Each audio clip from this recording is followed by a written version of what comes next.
Hello, everyone. It is Frizelma Lynn, Parenting 911 with the Lived Experienced podcast.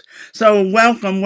If you're parents, grandparents, foster parents, guardians, if you are in the village to help train up a child, then yeah, this is all for you. So, we're just talking about how to walk through life helping to mold a child's life. And there are a lot of things, a lot of parts, that go with that. So I'm really glad that you all have joined us today. We are going to start talking about identity. So all of us have an identity. The identity is really what sets us apart from each other. All right. You have to think about the identity, your identity. It sets you apart. Even if you are a twin or a triplet, it sets you apart. It's your uniqueness. It's what makes you a little bit different from the next person. All right. So now think about we as parents, grandparents, um, we have been given this task to help mold and shape the identity of children. I understand that many people think when children are born, they have a clean slate, they know absolutely nothing. That's not true. They know some things. They don't know that they know it, but they do. Just think about feeding time. They know when they're hungry, there's a feeling, there's an ache in their bellies for food. Sometimes they have to be even taught how to suck the bottle, to suck the nipple. They don't know how. But then once they learn, it's the consequence, the reward that they receive, it causes them then to repeat. All right, to rinse and repeat. So we as the adults, parents, grandparents, aunts, uncles, foster parents, step parents, it's our responsibility to train them in a way that their identity, the goodness comes out, comes forth. Understand that um, children are great imitators. So they're going to imitate whatever they see you do, whatever they hear you say, how you act and react in a situation. They're going to imitate us. Well, we have to make sure then that we're walking in a way that they have something of quality, something that is good to imitate. It's up to us to mold their character, to help mold their character. Um, they don't have values when they're born. We have to teach that. That they don't have goals for their lives. Guess what? We have to teach that. They don't have self-perception. We have to teach that part. We have to let them know that they are important, that they are special, that they are good, that they are kind, that there is great value in them. We have to teach them that. Therefore, we have to be careful about our words to them. Be careful what you say. Be careful of even the nicknames that you give, because they too, cause a person's mind to revert back to whatever that is, whatever the perception is for them. So even be careful with the nicknames. And let's make sure that we call them something of value. Make sure that what we say to them is always building them up, lifting them up, giving them confidence and self-esteem. about themselves, helping them with their own self perception. As we train them, we have to understand that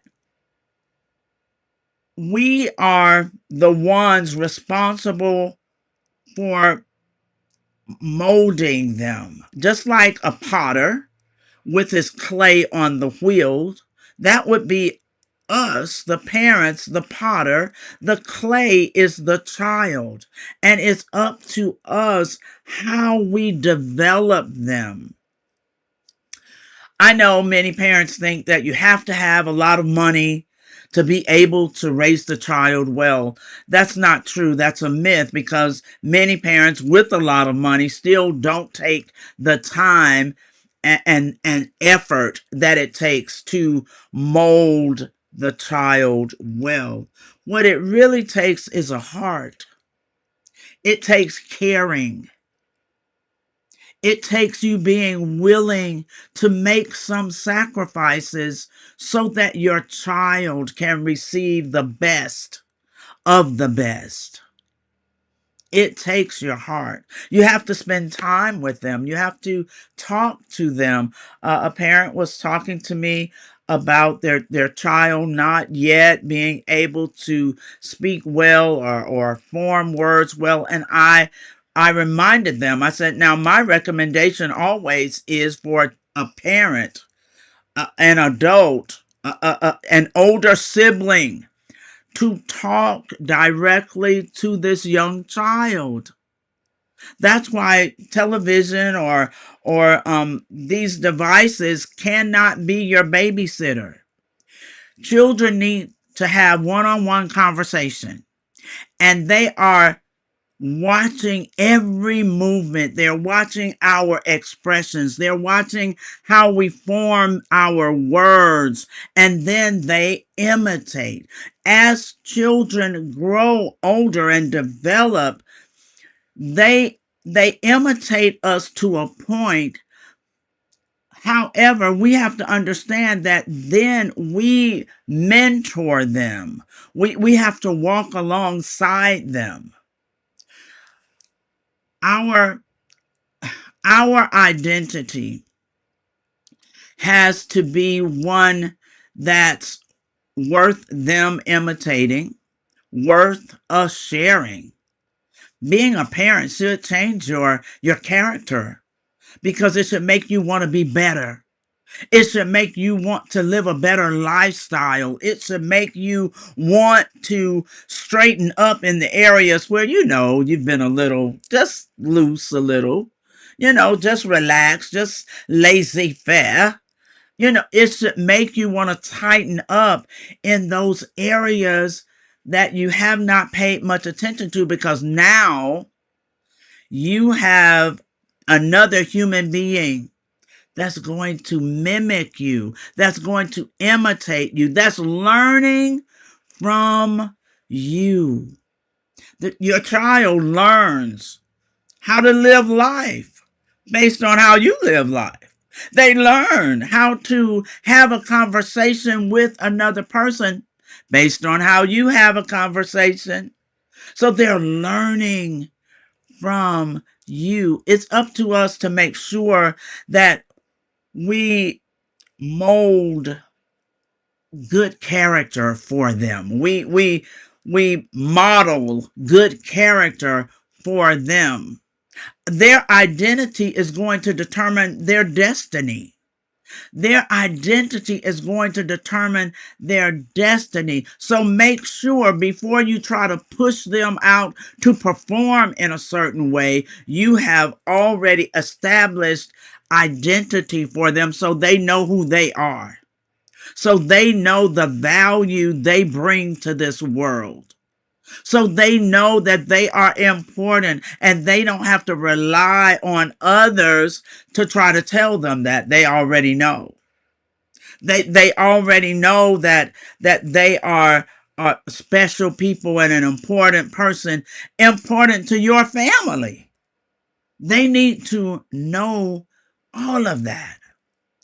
Identity is a part of their destiny.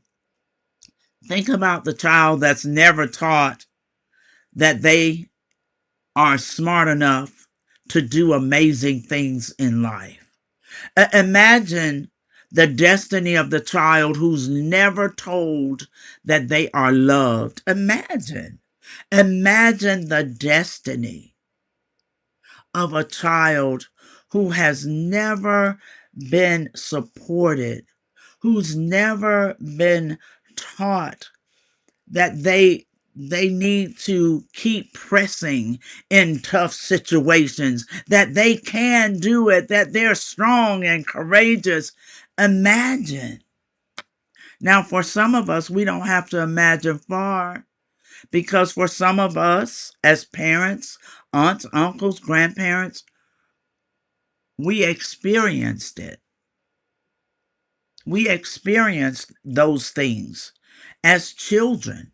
So that's why a part of Parenting 911 is to rescue childhoods, because we only get one childhood. We want to make sure that our children have a good, wholesome, nurturing, structured, loving childhood.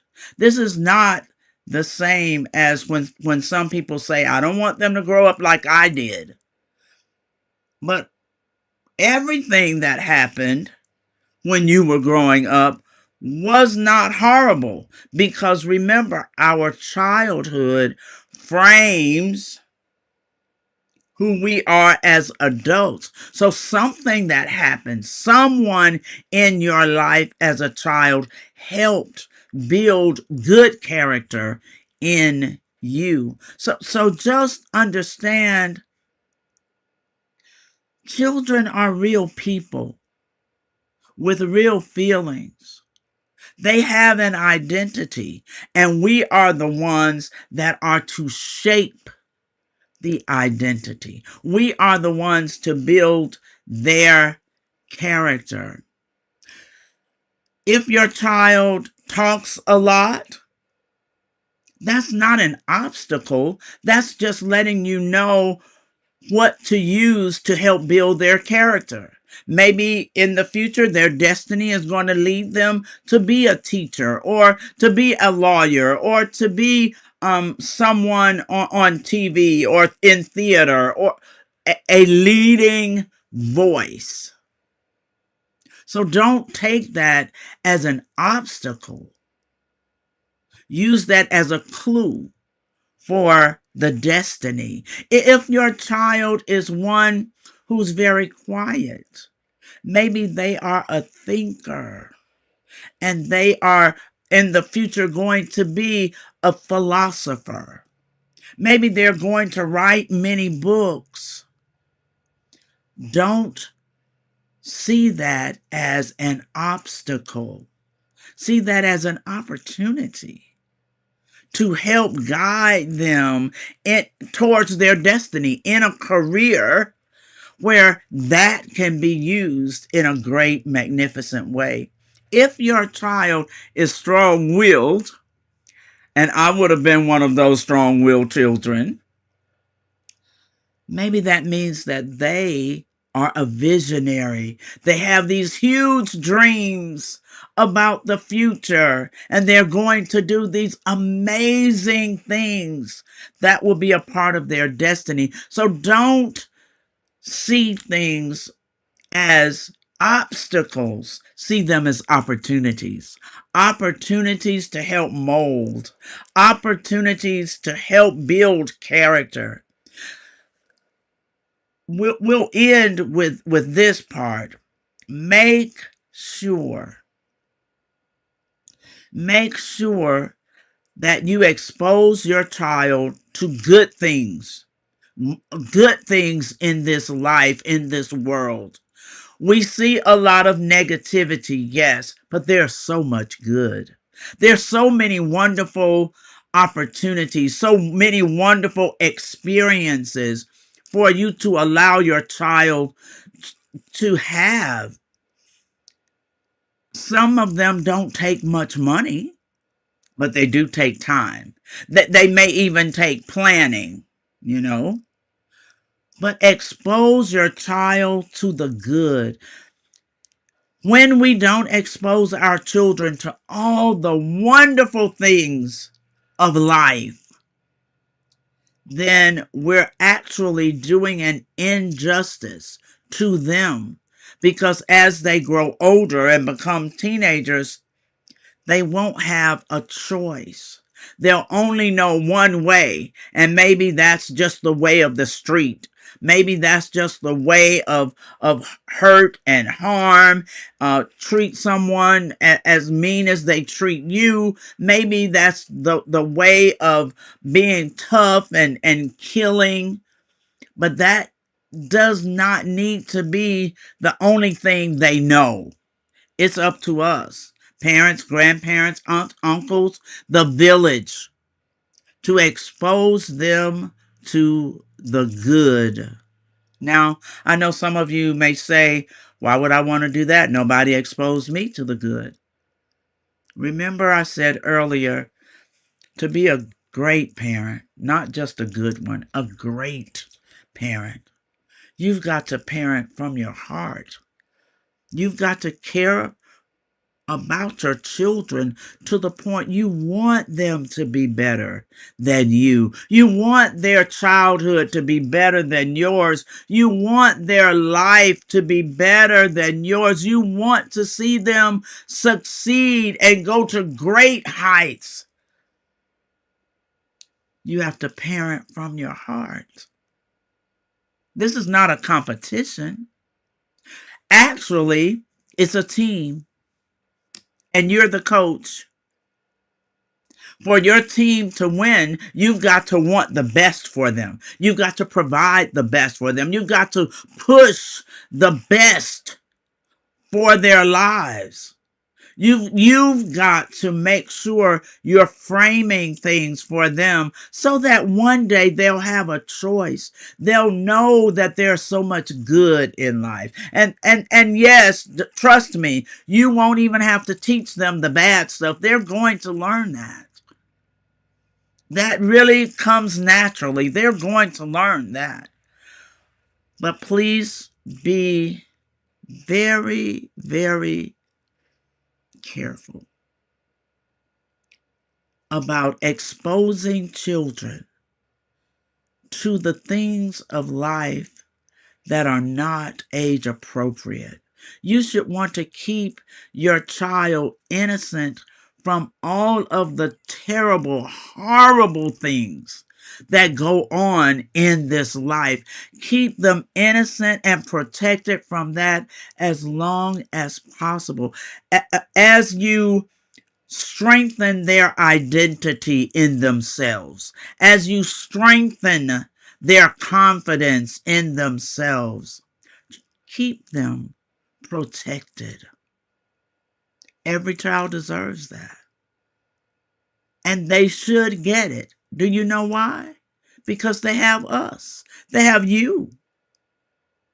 So they should get nourishment and nurturing and structure and love and guidance and supervision and teachings. They should get everything they need to be the most amazing people on this earth.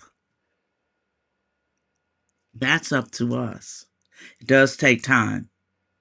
It takes a lot of heart. Doesn't take as much money as you think it does. It takes more of you. It takes more of you. So I want to end each podcast giving you an action step. An action step. Make sure that even if you're working with a child that's a toddler, even if your child is a toddler, start telling them, affirming with them that they are good, they are wonderful, they are smart, they are loved, they have great value. Yes, one day they're going to ask, well, what is value? And you're going to have to explain that. Teach them how valuable they are. how important they are. Start saying that to them every day. My parents divorced when I was 2 years old. So I never had that opportunity to be raised in a house with mom and dad together. My mom then became a single parent. A few years later, she remarried. He remarried immediately. Um, he didn't have any other children, and she didn't either. She had the two of us. She and my stepdad, soon after a few years, they separated. Now she was a single parent again. I know that that is a struggle in itself. It brings with its psychological issues of failure, of shame, of loneliness, all of those things. However, she took the time to pour into me affirmations to let me know how special I was, how important I was, how valued I was, how much the family needed me. She built my confidence. You know you can do it, she would say. Oh, you know you can do it. I believe in you. I have faith in you. Go and do it. I'm so grateful for that because my confidence is still great. Come on now. I'm a grandmother. My husband and I have 6 adult children, 9 grandchildren, and some of the grandchildren are grown. I'm still confident enough to know that I still can do. So let us raise children, train up children who have confidence. Let's motivate them. Let's inspire them. Let's uplift them. Let's build their self-esteem, build their confidence. So one of your action steps is to start speaking it into your children every day. Let them know, yes, they can. They can do good. They can do good things. They can be kind. They can be helpful. And then the next action step is to make sure you model it for them. Model being a good person in front of your children. If you're in a 2-parent home, model that to each other. I know arguments come, but the language in your house should not be an argument every single day about everything. You've got to model for them so that they can see your good character and imitate your good character.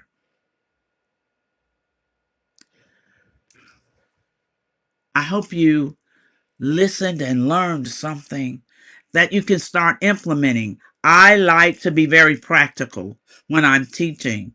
I want you to be able to take what we're talking about and immediately be able to use it, implement it in your home with your family. So I hope that you will implement these steps and think about what we talked about. What I do want you to do is make sure that you let me know if there are some topics you want us to talk about on the podcast. We're going to talk about parenting, absolutely.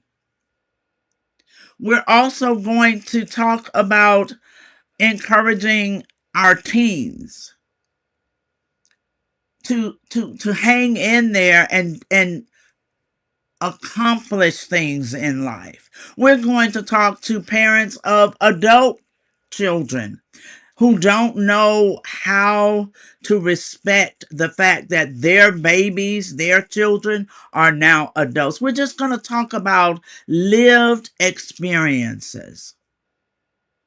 I'm grateful to have you. Now, let me talk for just a minute about one of our sponsors.